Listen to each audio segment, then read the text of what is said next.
I, 35 male, have a younger brother, Dave, 25 male, who was the product of my mother's affair. My mom was very unhappy and made a mistake that she still repents for today, but my father never really forgave her.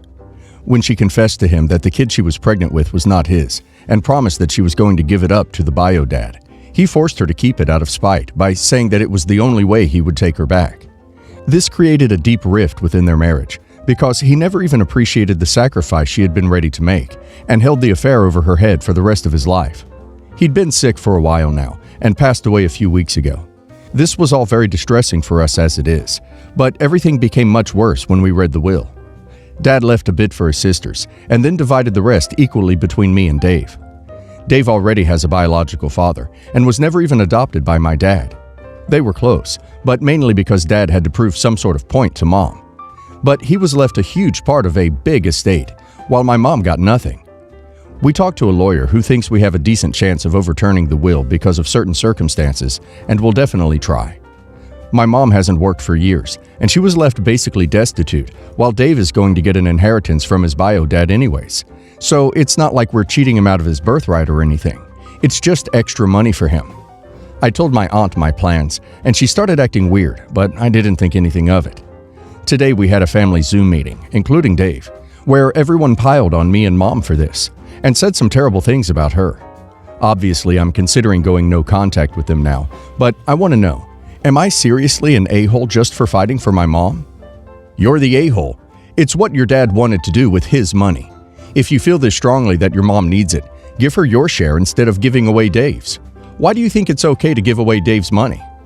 You're the a-hole.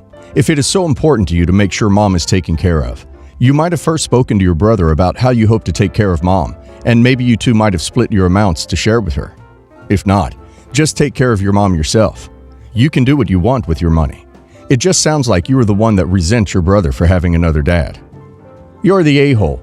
Dave might not be your dad's biological son, but it sounds like your dad raised him, and your mom did have an affair, breaking her marriage vows to your dad. She chose to get back with him and stay with him, even though it was clear he was still very bitter about the affair. This is a consequence of her choices.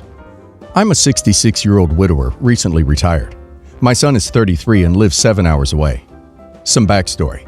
Sorry if this seems disjointed. My son was spoiled by his mother, who gave him everything he ever wanted, as she believed she was unable to have a child for well over a decade.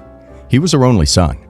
I was largely absent due to work, construction, that frequently took me out of state. His education and first vehicles were paid for by us, and we also gave him seed money for a small business that he has since repaid. My wife and I each had some extramarital affairs, but worked through them mainly for him. We did not have the best relationship. The three of us moved to another state for my work, and he decided to stay there when my job transferred me. He was about 16 and resides there, but me and my wife moved back to our original state after the job was completed, which was almost 7 hours away from him. He and his mother were extremely close. She has been deceased for almost 4 years. She became ill about 5 years ago and was diagnosed with pancreatic cancer, and was her primary caregiver for 9 months of her treatment as I had to continue on with work. Close to her death, he contacted my boss and told him I needed to come home, which they agreed. I will not lie, I had been putting it off. I wasn't the most helpful when I was there, and he had to direct me as to what to do. I was still in shock at the events that were unfolding and the appearance of my wife. A pain clinic nurse had been helping my son take care of my wife on her free time for the last few months of her illness, and we became extremely close. We ended up having S shortly after my wife died, and my son walked in on us. I know it was a mistake. He swears it was the day after she died, but I believe it was after her funeral. We've not really discussed the pain nurse events. Recently, I told him that I was likely going to give his half-sister, age 49, my only other child, half of my belongings in the will, and asked if he would be the financial administrator. She is an addict, and he is great with money.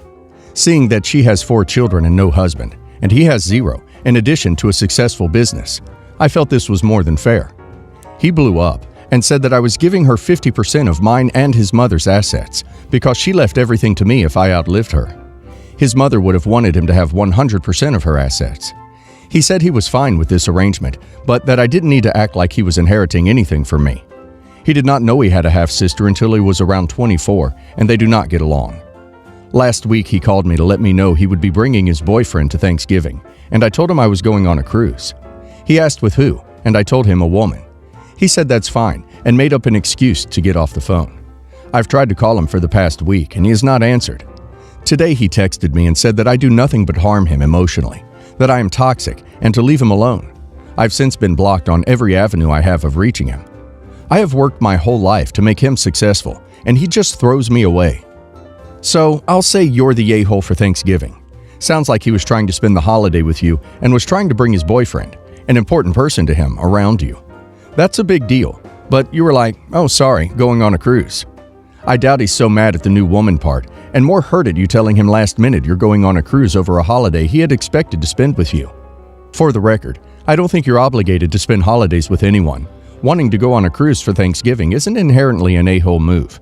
But if you waited to share that info until he was making plans to bring his boyfriend around, that's a crummy way to find out, on top of all the rest of your history. This has a lot of parts to it, so I'll talk about each one. 1. You wanting to date someone else 4 years after your wife's death does not make you an a-hole. You don't want to live your life in solitude forever, and your son needs to accept that. 2. Having S with the pain clinic nurse days or weeks after your mother's death. This makes you an a-hole. More likely than not, you were already attracted to the nurse while she was still alive, and you acted once she was gone. That might not be what you were thinking, but that's how your son views it. You waited until she died before having S, so you can avoid any guilt. That's bad, and I don't know if it's possible to have your son forgive you that. 3. Giving your daughter 50% of your assets isn't an a-hole move either.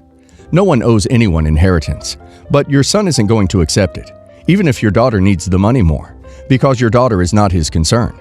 He doesn't give two craps about her.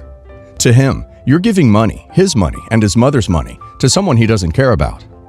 Also, a quick calculation on your late wife's money. 100% of the late wife's money should go to your son, and 50% of your money should go to your son. So like, quick math here. Late wife has $100,000 to her name. Your joint account is $600,000. You have $100,000 to your name. $100,000 from late wife goes straight to son. You take $300 out of the joint account, and consider that your wife's money, and it goes to your son. Now you have $400,000 to your name, $100,000 plus $300,000. But now you divide that by 2, $200,000. So you should be giving your son $600,000 and your daughter $200,000 in this specific scenario.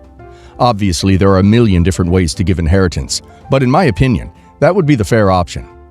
My extremely narcissistic and aggressive ex-husband wants our son to be tested for a donor match because he has cancer in both kidneys and needs a donor kidney. I have several issues with this, and I'm wondering if I'm being a B because if I don't agree to this, he could die if he doesn't find a donor soon. Number 1. X wanted me to terminate our son because a 5-month amniocentesis showed he might have birth defects.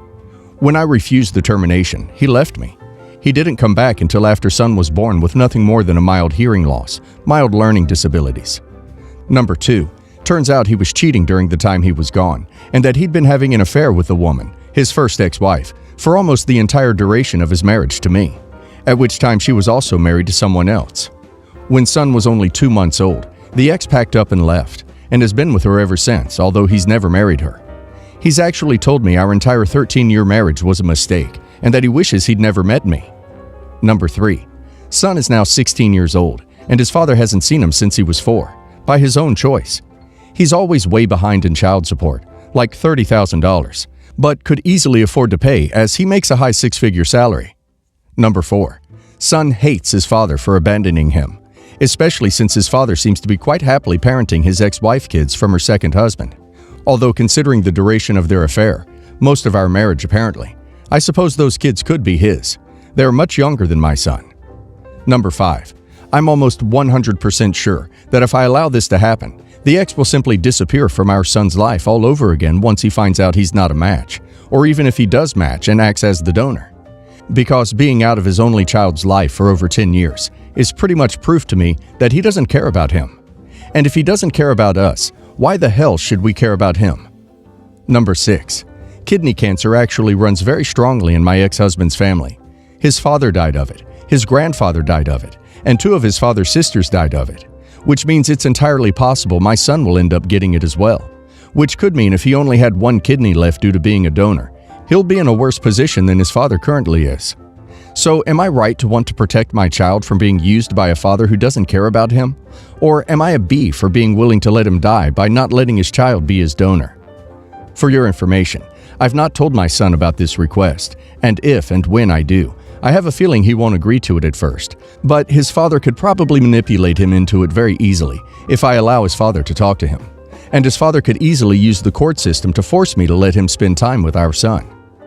Not the a-hole. You're doing what's best for your son. Clearly you have his best interest at heart, and his biological father doesn't. Not the a-hole. You even say your son hates his father. This isn't some selfish revenge on your behalf, not to let him help his father.